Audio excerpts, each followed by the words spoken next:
Hero আলমের ওপর হামলার ঘটনায় টুইট করায় Bangladesh not uncommon for a member state.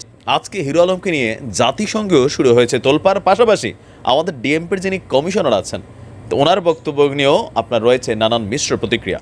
আসসালামু আলাইকুম সুপ্রিয় দর্শক বন্ধুরা, আবারও হিরো আলমকে নিয়ে জাতিসংঘের নতুন বার্তা।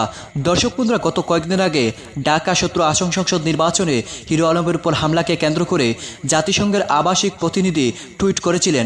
আর সেই টুইটকে কেন্দ্র করে বাংলাদেশের পররাষ্ট্রমন্ত্রী একে আব্দুল মোমিন সেই সকল বিষয়গুলোকে কেন্দ্র করে কঠিন প্রতিক্রিয়া জানিয়েছিলেন। তো দর্শক বন্ধুরা, এবার হিরো আলম বিশ্ব রেকর্ড করতে যাচ্ছেন। এবার প্রতিদিন হিরো আলমকে নিয়ে জাতিসংঘে প্রেস ব্রিফিং হচ্ছে এবং সেই সাথে হিরো আলমের এই ঘটনাকে কেন্দ্র করে আবারও নতুন করে এক বার্তা দিয়েছেন জাতিসংঘের প্রধান। তো দর্শক বন্ধুরা, এবং সেই সাথে সেই ঘটনাকে কেন্দ্র করে এখন বিশ্ব রেকর্ড করতে যাচ্ছেন বর্তমান সময়ের বেশ আলোচিত ব্যক্তি হিরো আলম। তো দর্শক বন্ধুরা, তাহলে কি এবার নতুন করে কি বার্তা দিয়েছে সেই সকল তথ্যগুলো আপনাদের মাঝে তুলে ধরেছি।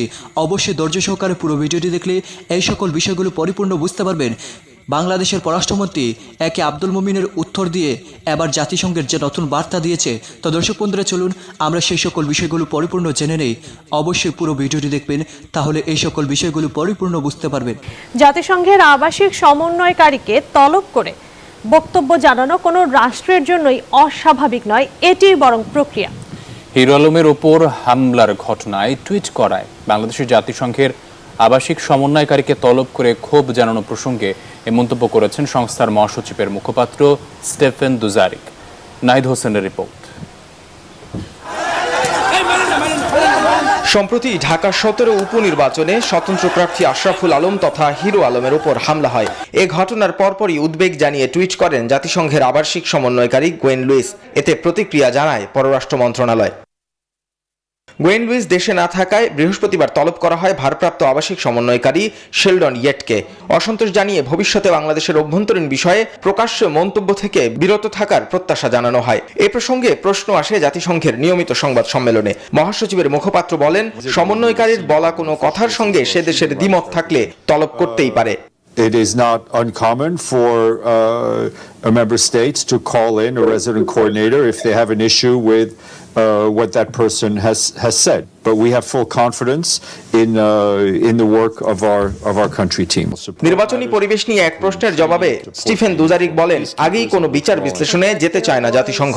Authorities have a responsibility to help people uphold that right, and that goes across the board. We get asked this question many times. I'm not going to prejudge the elections before they happen.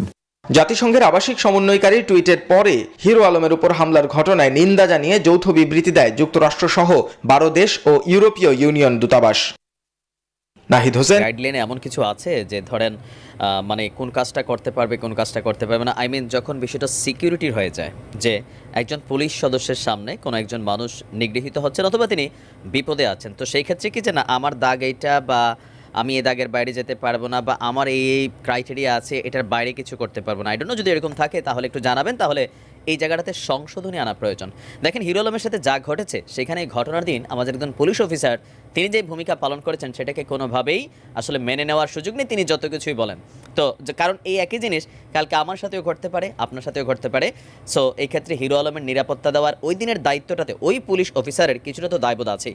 তবে আজকে hero আলমকে নিয়ে জাতিসংঘেও শুরু হয়েছে তোলপাড়, পাশাপাশি আমাদের ডিএমপির যিনি কমিশনার আছেন তো ওনার বক্তব্য নিয়েও আপনার রয়েছে নানান মিশ্র প্রতিক্রিয়া।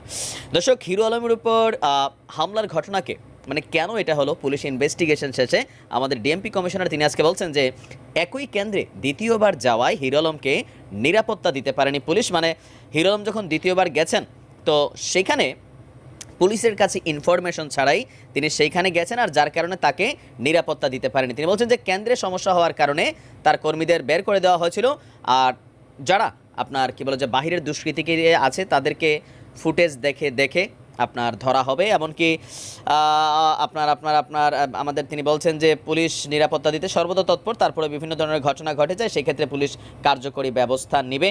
বাট আমরা মনে করি যে এখানে আমাদের ওই দিন ঘটনাস্থলে থাকা পুলিশ অফিসারের অনেকটাই দায়বদ্ধতা ছিল। তো যাই হোক, এরপরে আমরা দেখি যে জাতিসংঘে হিরো আলমকে নিয়ে আজকে আরেকটা ঘটনা ঘটেছে। সেটা হচ্ছে যে হিরো আলমের পক্ষে বা হিরো আলমের উপর হামলা নিয়ে আমাদের বাংলাদেশের 12টি বিদেশি দূতাবাস বা হাই কমিশন তারা আপনার একটা ব্রিফিং দিয়েছিল বা একটা চিঠি দিয়েছিল বা উদ্বেগ জানিয়েছিল, তারা যেটা প্রকাশ করেছিল। তো সেই উদ্বেগ প্রকাশের পর আপনার এই উদ্বেগটা নিয়ে আমাদের সরকারের পক্ষ থেকে বা আমাদের মন্ত্রীদের পক্ষ থেকে শক্ত রিয়েক্ট দেওয়া হয়েছিল।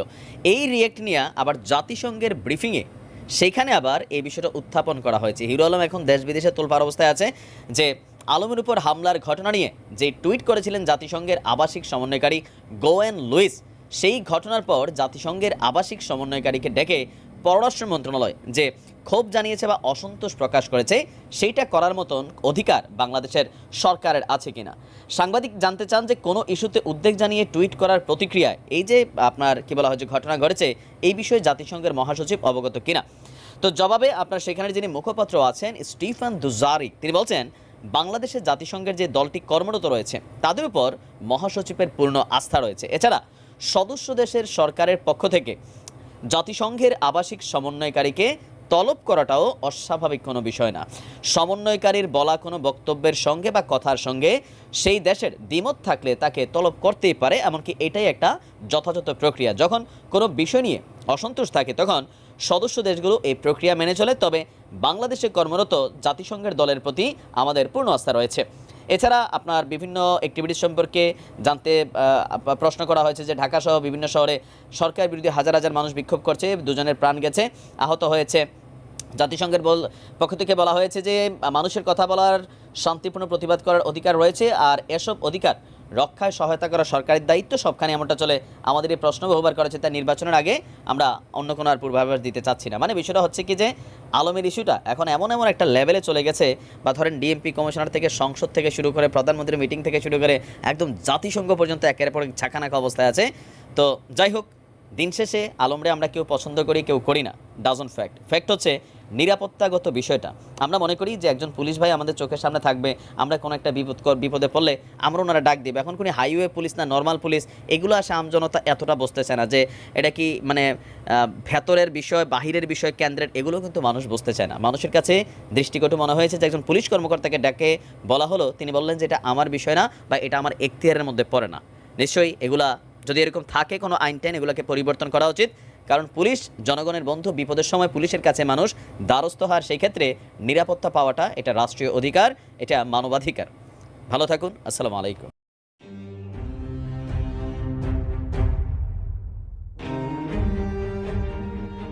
ঢাকা 17 আসনের উপনির্বাচনে স্বতন্ত্র প্রার্থী আশরাফুল হোসেন ওরফে হিরো আলমের ওপর হামলার ঘটনায় উদ্বেগ জানান বাংলাদেশে জাতিসংঘের আবাসিক সমন্বয়কারী। লুইসের ওই টুইটের প্রতিক্রিয়ায় জাতিসংঘের প্রতিনিধি শেলডন ইয়েটকে তলব করে অসন্তোষ প্রকাশ করে পররাষ্ট্র মন্ত্রণালয়। গতকাল শুক্রবার জাতিসংঘের ব্রিফিংয়ে সংস্থাটির মহাসচিবের মুখপাত্র স্টিফেন দুজারিকের দৃষ্টি আকর্ষণ করা হয়। একজন সাংবাদিক জানতে চায়, কোনো ইস্যুতে উদ্বেগ জানিয়ে টুইট করার প্রতিক্রিয়ায় অসন্তোষ জানাতে কোনো সদস্য রাষ্ট্র জাতিসংঘের আবাসিক সমন্বয়কারীকে তলব করতে পারে কিনা, বিষয়টি সম্পর্কে জাতিসংঘ মহাসচিব অবগত কিনা। এমন প্রশ্নের জবাবে স্টিফেন দুজারিক বলেন, দেখুন, এখানে কয়েকটি বিষয় আছে। বাংলাদেশে জাতিসংঘের যে দলটি কর্মরত রয়েছে তাদের ওপর মহাসচিবের পূর্ণ আস্থা রয়েছে। এছাড়া সদস্য দেশের সরকারের পক্ষ থেকে জাতিসংঘের আবাসিক সমন্বয়কারীকে তলব করাটা অস্বাভাবিক কোনো বিষয় নয়। তার বলা কোনো কথার সঙ্গে সে দেশের দ্বিমত থাকলে তলব করতেই পারে, এটি যথাযথ প্রক্রিয়া। যখন কোনো বিষয় তো দর্শক বন্ধুরা, আপনারা হয়তো ইতিমধ্যে এই সকল বিষয়গুলো জেনে বুঝতে পেরেছেন এবার হিরো আলমকে নিয়ে আবারও জাতিসংঘের প্রেস ব্রিফিং হয়েছে এবং সেই সাথে সেই ঘটনাকে কেন্দ্র করে আবারও নতুন করে বার্তা দিয়েছে এবং সেই সাথে বাংলাদেশের পররাষ্ট্রমন্ত্রীর এই কথাটি কিছুটা যৌক্তিক মনে করেছে জাতিসংঘের প্রধান। তো দর্শক বন্ধুরা, এবং সেই সাথে তাহলে বিশ্ব রেকর্ড করতে যাচ্ছেন যেই হিরো আলমকে নিয়ে বাংলাদেশে মানুষ হাসি ঠাট্টা করতো, আর সেই হিরো আলমকে নিয়ে এখন জাতিসংঘে প্রতিদিন বার্তা দিয়ে যাচ্ছে। তো দর্শক বন্ধুরা, এবং সেই সাথে আপনারা এই পুরো ভিডিওটি দেখে এবং এই সকল তথ্যগুলো জেনে আপনাদের কাছে কি মনে হচ্ছে অবশ্যই কমেন্ট করে জানিয়ে দিবেন।